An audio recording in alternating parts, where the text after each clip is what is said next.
There are nights that shouldn't matter, and those are almost always the ones that change everything. Nights that on paper are just an inconvenience, a domestic annoyance, the kind of thing that happens to everyone eventually. A pipe bursts upstairs. You make a hasty call to emergency dispatch. A stranger shows up at your door with a toolbox and the look of someone who's solved this problem 50 times before and is going to solve it again without much drama. Nights that start weightless and end weightless. Nothing you can really name. The next day you tell your friends with that "you won't believe it" vibe and they laugh and move on. This was supposed to be one of those nights. My name's Lucas. I'm 32, freelance graphic designer, and that night I was exactly where anyone would be at midnight on a Tuesday with a deadline the next morning. In bed, glasses on the nightstand, staring at the ceiling and calculating if I could sleep 6 hours and still finish the project before 10. My apartment was quiet. The city outside was its usual hum. That background noise São Paulo never really stops making, even dead of night. And then I heard it. It wasn't dramatic. Not an explosion. Not the kind of thing that makes you jump out of bed with your heart in your throat. It was a hiss.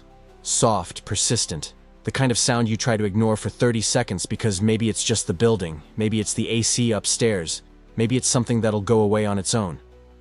But it didn't. I got up, put my glasses on, flipped on the hallway light, and opened the bathroom door. The ceiling was leaking. Not much, but enough. A thin line of water running down the wall by the flush tank, a puddle forming in the corner of the tiles, the baseboard already damp. Something gave way upstairs, and the problem found me with that quiet determination Waters got, always finding the shortest path down. I grabbed my phone, called the building management. They put me on hold, came back, gave me the number of a 24-hour emergency plumbing service. The company picked up after 4 minutes of hold music while I watched my bathroom ceiling drip, and told me a technician could be here in 35 to 45 minutes.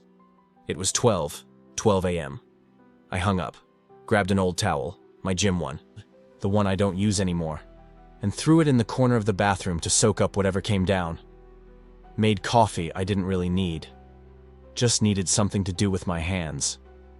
Went and sat on the living room couch with the mug and the exhaustion of someone who knows the night just got longer than planned. And sitting there on the couch, glasses, faded gray house t-shirt, dark sweatpants, in the quiet apartment waiting for a stranger. I realized I was about to become that guy. The one who looks like he never planned on being seen by anyone that night. Because he hadn't. Not that it mattered much. He was an emergency plumber. He was going to come, fix it, and leave. I was going to sleep through whatever was left of the early morning. Tomorrow would be another day with a deadline and coffee and the hum of the city outside. But I need you to understand something before I go on. This isn't a story about the pipe. I know it looks like it is. I know it starts with a leak and an emergency call in the middle of the night, and everything says this is a tale of domestic inconvenience that'll resolve itself in 50 minutes and become an anecdote. But it's not. It's a story about what almost happened that night, and what that almost cost the two of us. And I'm being specific here. Because there were 2 men in that apartment after midnight, and both left different than how they came in. Only one of them chose to tell this story. I never heard from Marcos Ferreira again after he left that night. No reason to. The transaction was over, the emergency resolved, the intersection between our lives was complete and closed. And this lack of continuation isn't a flaw, it's the point. Sometimes what matters isn't what happens in the end. It's what almost happens. It's what you carry from the almost. It's the moment a crack opens in something that's been closed for a long time. Not wide enough to step through, but wide enough to see through. What you do with that glimpse after it seals shut again. Let me tell you about Marcos Ferreira. He arrived at 12:37 a.m. I heard the doorbell and got up from the couch. I opened the door. My first thought was that he was younger than I expected. I don't know exactly what my expectation was. Maybe because of the hour, the type of service, or some unconscious association I had made between the phrase "midnight emergency plumber" and an image of an older guy with a beer belly and a sleepy expression. But the person at my door wasn't that. He was broad-shouldered, 35 though, I'd only find that out later, with dark hair slightly rumpled like someone who'd been working all night, and a couple days of stubble. He carried a toolbox in his right hand and held himself like someone in work mode. Present. Functional. Zero room for small talk. Dark jeans, a t-shirt with a plumbing company's logo, sleeves rolled up. He smelled faintly of machine grease and cheap soap. The kind of scent that lingers when you spend hours with your hands in pipes and then wash them, but not completely. There's grease household soap just can't reach. He stated the name of the company. Asked if I was the apartment with the plumbing issue. I said yes. He came in. Without taking off his shoes. Not rudely. Just like someone stepping into a workspace, not a social space. He looked to the left, where the living room was, then to the right, toward the hallway, and he asked, "Where's the problem?" before I had even completely closed the door. I showed him the bathroom. He immediately crouched down and examined the flush tank. He ran the palm of his hand over the wall near the pipe, checking the moisture level at the baseboard. He asked me to turn on the sink faucet for 2 seconds. I did, then told me to turn it off. He stayed squatting, staring at the ceiling for a moment, assessing exactly where the water from upstairs was coming from. Then he started opening his toolbox. The bathroom was small. 6 feet and change by 6 feet, and change sink on one side, toilet on the other, shower behind a beige curtain at the back. There's no way 2 people can comfortably fit in there if one of them is working. I leaned against the doorframe with my arms crossed. Not because I didn't have anywhere to sit, but because the geometry of the space made that spot the only one that made sense. Marcos Ferreira worked in complete silence. It wasn't the silence of someone with nothing to say. It was the silence of someone who's got total control over every interaction, and that control shows itself in the ability to say absolutely nothing that isn't strictly necessary. Every gesture was precise. Every tool from the box went exactly where it needed to go. He didn't toss anything on the floor, didn't grunt when he hit resistance, didn't make noise to let me know he was working hard. He just worked. That's when I noticed the ring. A simple gold wedding band on his left hand. He was working, tightening, checking, adjusting, and the ring appeared and disappeared depending on the angle, the twist of his wrist. I wasn't looking for it. Just the kind of detail you notice when there's nothing else to look at besides the person in front of you. Married, 30-something, working at midnight because someone in the city's always got a busted pipe and someone's got to fix it. Even at 12:37 a.m. He asked for the faucet again. I turned it on. He let it run for about 5 seconds, then turned it off himself. We stood in silence. I wasn't uncomfortable, not nervous, not feeling that social itch to fill the silence. I was just present, paying the kind of attention I get when there's something to observe. There was something about Marcos that drew attention. Not his looks, though he had considerable physical presence. It was something else. The quality of silence he created around himself. An active silence. The silence of someone who's chosen to be closed off.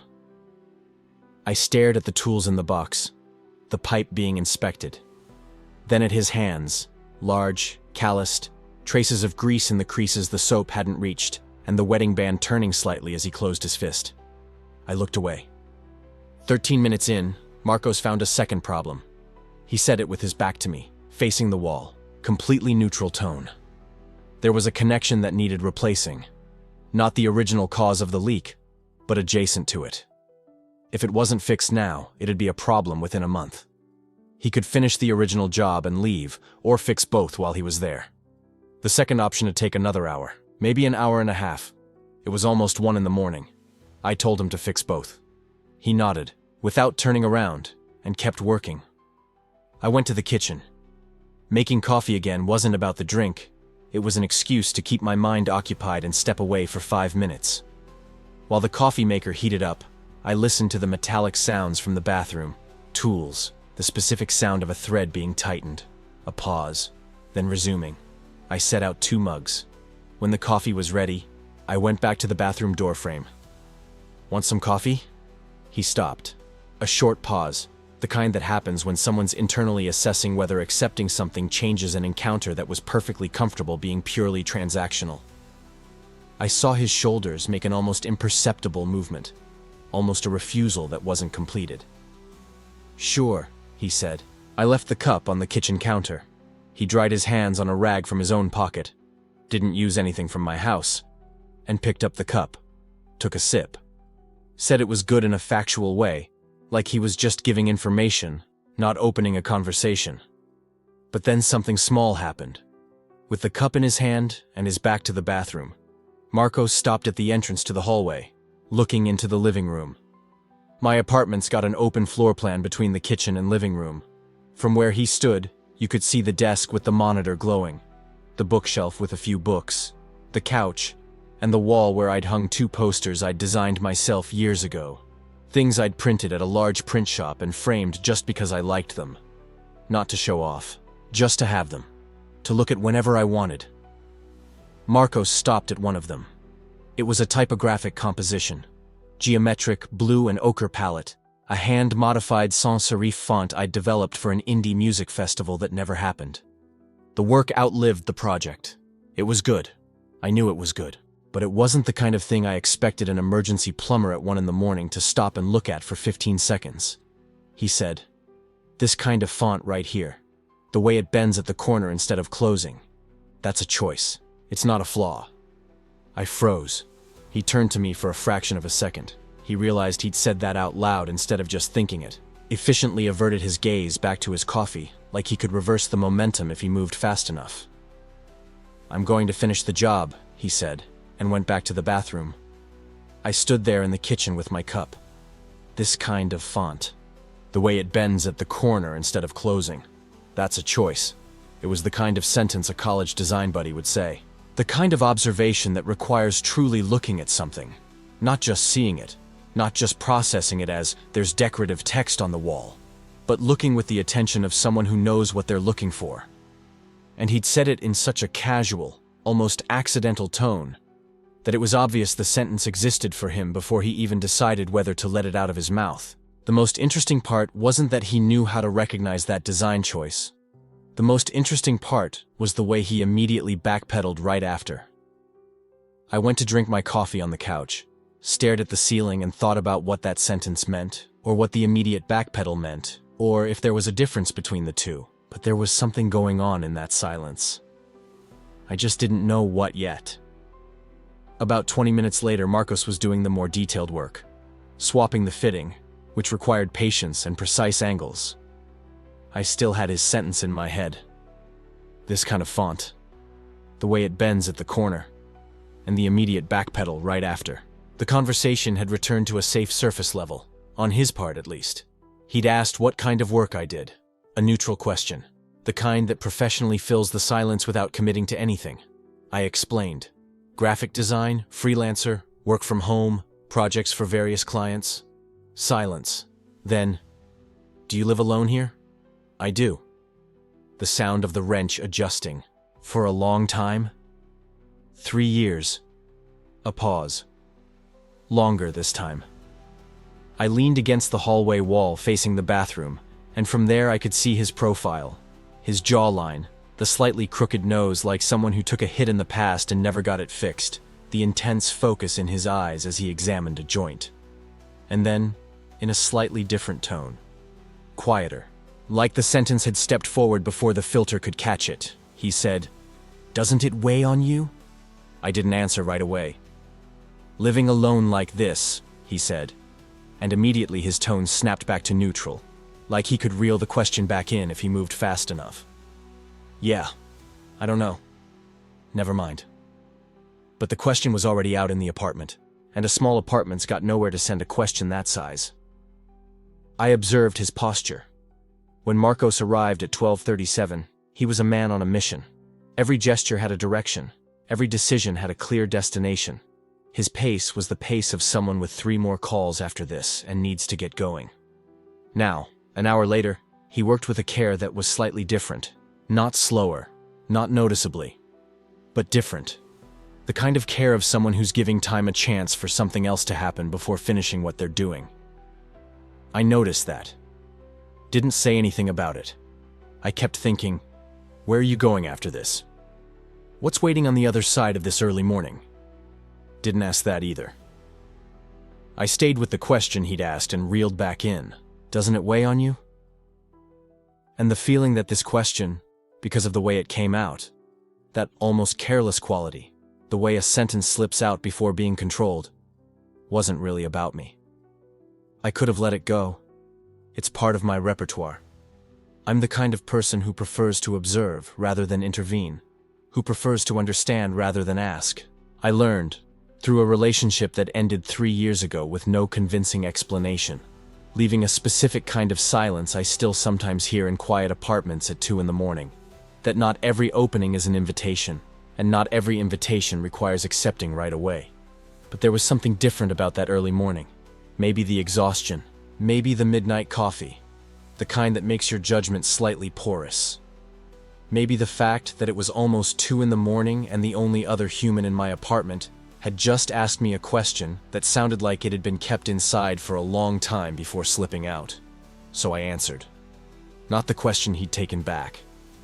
I didn't demand he repeat it, commit to it, or take responsibility for what he'd let slip. I offered my answer like someone talking about themselves, not as a response to anything specific, just as a fact hanging in the air. I told him yes, that it weighs on you, that living alone long enough creates its own logic. You learn, gradually, that it's easier to fix things yourself than to let someone see what's broken. And there comes a point where you don't even know anymore if this self-sufficiency is a choice or a reflex, if it's competence or fear that learned to dress up as autonomy. I spoke while staring at a random tile on the wall, used the neutral tone of someone merely stating a fact about their own life, without any inflection of an invitation, without looking at him in a way that demanded a response. Marcos stopped working. He didn't stop, as in pausing a task. He stopped like someone freezing mid-gesture because something that entered his ear demanded complete processing before any movement could continue. The wrench stayed exactly where it was. He stayed exactly where he was. And the silence that settled was of a specific kind. Not the professional silence from earlier. Not the silence of someone with nothing to say, but the silence of someone recalibrating exactly what happened in the last 30 seconds. After a moment he asked, "What do you mean by fear dressed up as autonomy?" That was the first genuine question Marcos Ferreira had asked me since he arrived. The first one that had nothing to do with plumbing. The first one that wasn't professional courtesy or filling the silence. A real question, asked by a real person, about something he wanted to understand. Not as informational data, but as a concept that had hit close to something inside him. I explained. There's a difference between choosing not to need anyone and arriving at that position gradually, without realizing it. And then one day you look back and you're too good at not needing anyone. Not because you don't want to, but because you've learned so well not to depend on others that you can't tell wanting from learning anymore. You fix things before anyone needs to see they're broken. You solve it before anyone notices there was a problem. Then the question remains, is this strength, or is it a very specific kind of loneliness that calls itself strength to be palatable? He went quiet. The atmosphere grew heavy in a completely different way from the first hour. The pipe was fixed. I knew that because he'd shown me the replaced joint about 5 minutes before I started talking, explaining the problem and solution with his usual efficiency. The job was done. Marcos hadn't started packing up his tools. It wasn't Marcos who brought up family. His phone did. The screen lit up in his pocket. Not a ring, just a notification vibration.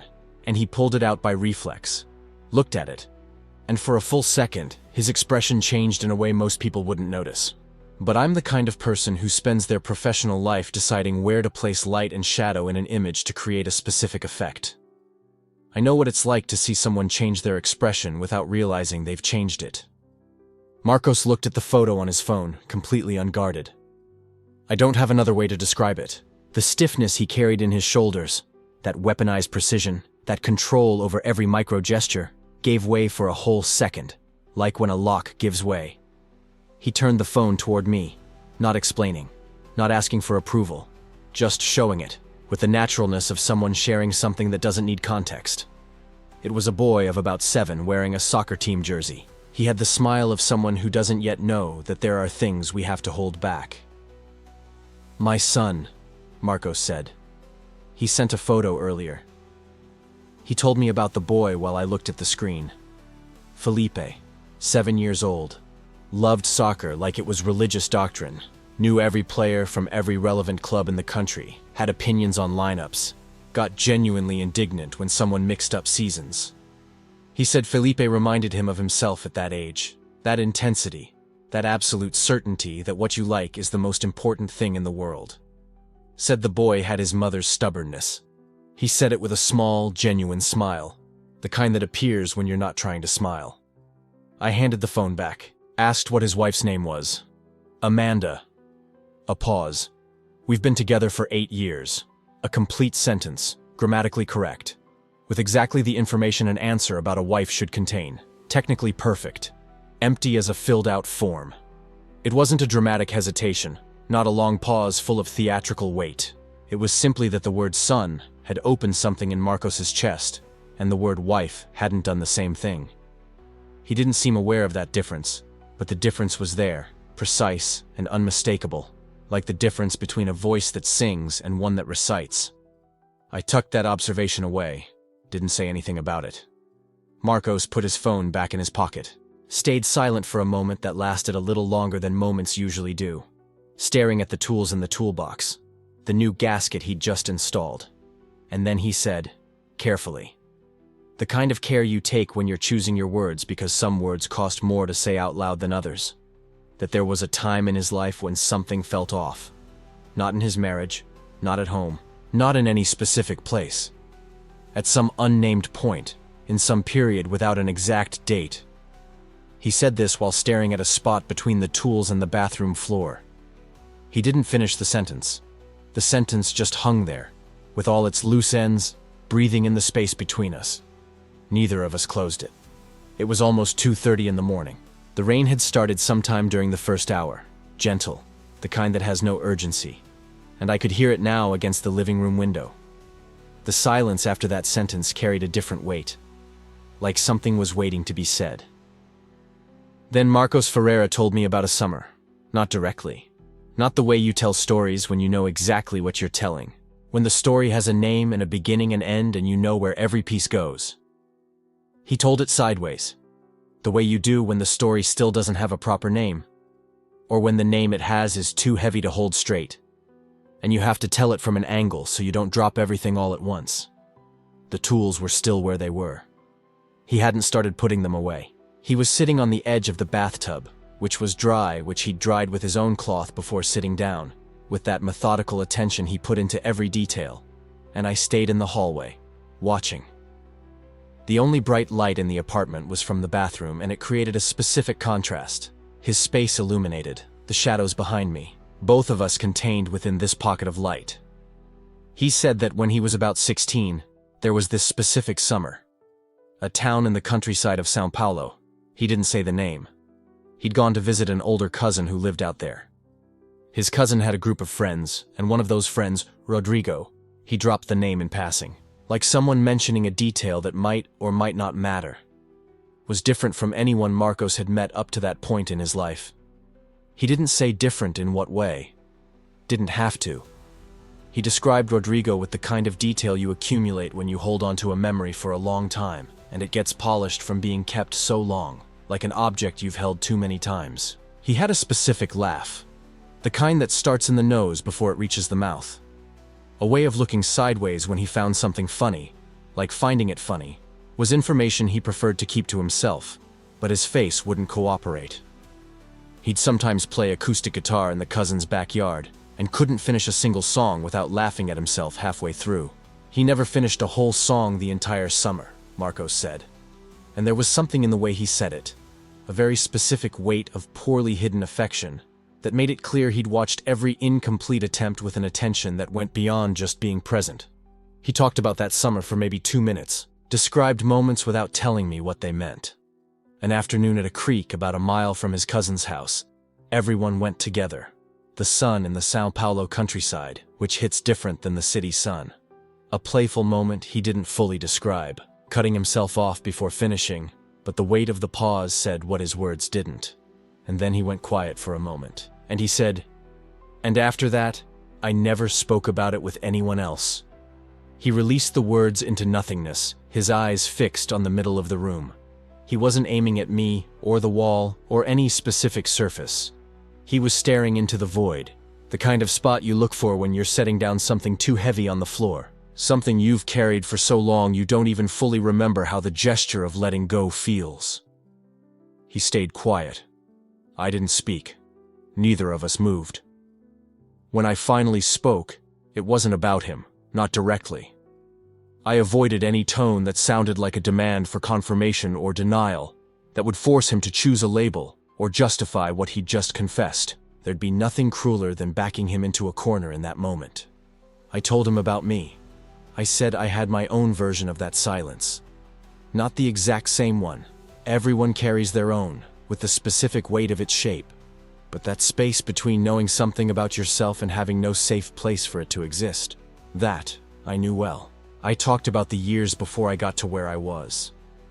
Not as a dramatically charged confession, not as a carefully wrapped revelation, just as a fact that there was a time when I knew what I was and didn't know what to do with that knowledge. And that time carries a specific loneliness, different from any other loneliness. Because it's not the loneliness of being alone. It's the loneliness of being alone with something you haven't named yet, or that you have named and have no one to share the name with. I also told him what exists on the other side of that. Not because I expected him to take the same path, but because it was the only true thing I had to give. That the silence doesn't go away when you name it, but it stops growing. There's a huge difference between carrying a weight you don't know how to drop and carrying a weight you chose with your eyes open.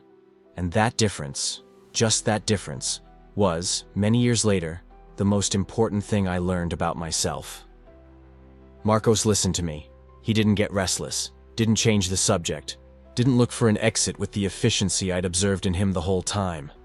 Didn't make any of those little social evasions people do when something's getting too close and they need an escape route that seems natural. He just kept listening with the attention of someone receiving something they didn't expect to receive, trying to understand what to do with it. When I stopped speaking, the silence in the room returned, but it didn't feel like any other pause that night. Not the professional coldness from the beginning, not the discomfort of invasive questions. It was the shared quietness of two men who'd arrived, in completely different ways, at the same side of an experience, and who were, for a specific moment at 3 a.m. in a city of 22 million people, less alone with it than they used to be. Marcos nodded. Once, slowly. He didn't say anything. Then he got up and started putting his tools away. Each object went back to its place in the toolbox with the same methodical care it came out with. He did it in silence, but it was a different silence from the professional silence at the start. Not closed off, not guarded. The silence of someone doing what's necessary before leaving. Who knows they're leaving? Who's making peace with that fact while putting their tools away? He closed the toolbox. He stood for a moment in the bathroom, checking his work with his eyes. Pipe, joint, wall, ceiling. The final inspection of someone who takes pride in what they do and won't leave without making sure everything's right. Then he looked at me. Thanks for the talk.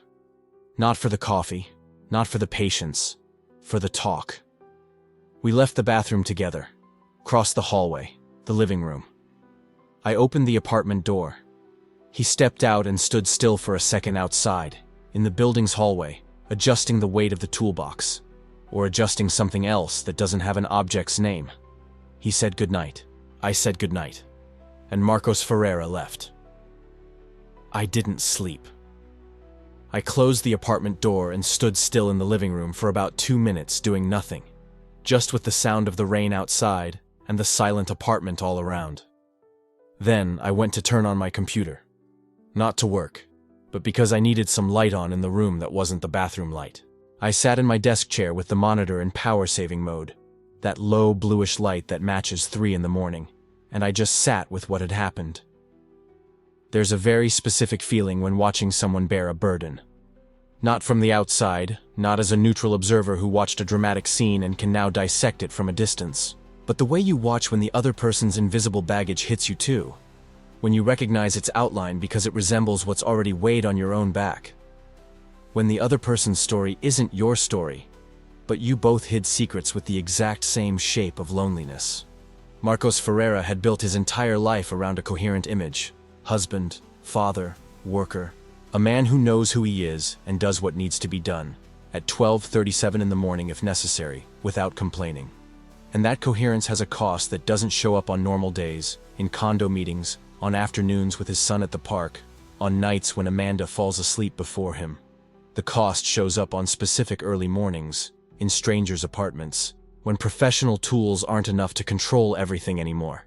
When a summer at 16 finds its way back to the mouth after 20 years. I kept thinking about the wedding ring. Not as a symbol of betrayal, not as an obstacle, not as the villain of the story. I don't organize the world that way, but as architecture. As the object that represents an entire construction of meaning that Marcos had erected around a room he'd never entered. And this construction isn't a lie. It's real. Felipe's real. And that smile on the phone was the most genuine smile I'd seen on his face all night. Amanda's real. The 8 years are real. The construction is real. The question isn't whether it's real. The question is what exists on the outside of the construction, which he carried for 20 years, that slipped out for 2 minutes on a Tuesday morning to a man with glasses and a faded gray t-shirt who was waiting for the pipe to be fixed. I thought about opening the service review app and leaving a rating. 5 stars, fast and efficient service, competent and cordial technician, highly recommended. It'd be the natural closure, the final transactional action of an encounter that started as a transaction and ended as something else entirely. I opened the app, went to the review field. I just stared at the blank blinking cursor. What would I write? Competent technician. Arrived right on time. Fixed the original problem and diagnosed a secondary one. Made an unexpected comment about typography. Stayed longer than he needed to. Asked me if living alone weighs on me. Revealed a teenage memory he'd kept under lock and key for 2 decades. Left there with that summer feeling a little less heavy, maybe. I have no way of knowing for sure. I closed the app, left with a blank screen. I never heard from Marcos Ferreira again. No reason to. Our transaction was complete. Service provided, payment made via the app before he left, review left or not left, pipe fixed. 2 strangers who met out of domestic necessity in the early hours of a São Paulo morning, spent 2.5 hours in a small bathroom and a living room with 2 framed posters, and went their separate ways when the domestic necessity was resolved. It's what happens. It's what's supposed to happen. But sometimes I think about him.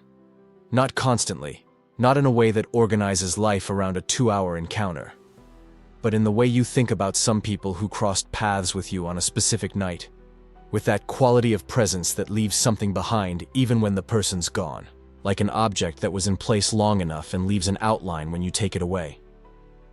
I don't know what that night meant to Marcos by the next morning. I don't know if the walls went back up before he reached his car, if he went straight home, or if he stopped at a gas station at 3:30 in the morning drinking a coffee he didn't need either, trying to sort out something I can't possibly imagine from the inside. I don't know if the name Rodrigo popped up after that night in some thought he hadn't fully closed, if that summer became a little easier to carry, or if it went right back to where it was before he left. It's not mine to know. But I know what that night meant to me. It was a reminder of the kind that comes without warning, wrapped in something that seems mundane. A pipe, an emergency call, a man with a toolbox. That the truth, even when partial, even when not entirely spoken, even when it happens at 3 in the morning between 2 strangers in a bathroom in the south zone of São Paulo, creates something that didn't exist before. I don't know how to name this something precisely. It's not connection, which is too big. It's not understanding, which implies resolving some conflict. It's closer to recognition. 2 men on different sides of the same human experience, in a 2x2 meter space, and for one specific moment, neither of them completely alone with what they were carrying. That moment existed. It didn't go anywhere. I go back, sometimes, to the night Marcos arrived with his toolbox and entered the apartment without taking off his shoes, and spent 15 seconds looking at that typographical composition in blue and ochre with the eyes of someone who truly saw it. I go back to the question he asked and took back before I could answer. Doesn't it weigh on you? And the way it lingered in the apartment, even after he tried to take it back. I go back to the silence after, and then I never talked about it with anyone ever again. I go back to the wedding ring spinning slightly on his finger when he closed his hand. And I think there are people who build their entire lives around a single, unexplored room. Not out of malice, not out of a deliberate lie about who they are, but out of necessity. Out of the specific set of circumstances that life presented. Out of the lack of safe language at the right time. Out of the cost of naming certain things in certain contexts. Because of a summer at 16 that didn't have the vocabulary it needed at the exact moment it was needed. And later, it was too late to find the vocabulary without turning everything upside down. And that sometimes, in the middle of an early morning that shouldn't matter, a crack appears in that construction. Not wide enough to enter. Wide enough to see through. And for Marcos Ferreira and me, on that early Tuesday morning with the rain outside and the bathroom fixed and 7-year-old Felipe on the phone and a summer at 16 in the silence, seeing was everything. And you, do you have a summer tucked away somewhere? A silence that ages with you without diminishing? It wasn't the pipe that burst that night. The pipe was just the pretext. What burst was 20 years of silence, for 2 minutes, in a brightly lit bathroom. And then Marcos Ferreira picked up his tools, said goodnight, and went to try and fix the silence back together the best way he could.